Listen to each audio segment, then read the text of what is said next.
Assalamu alaikum warahmatullah. In the name of Allah, the most gracious, the most merciful, all praise to be Allah, He is the cherisher and sustainer of the world. I send my salutation and blessing upon His final messenger, Muhammad sallallahu alaihi wasallam, who has guided us to the path at light and truth. This is Naz Mahmood.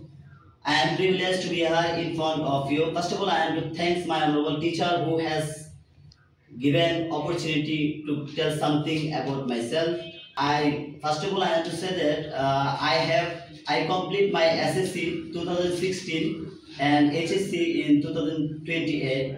I have passed graduation in 2020 and now I am studying in master's degree in National University.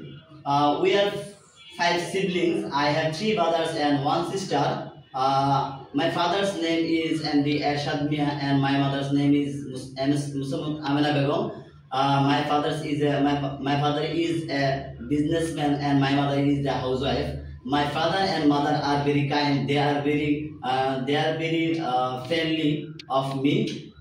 They teaches me sometime when I need any information. That's all about me. Thank you for hearing my precious hearing.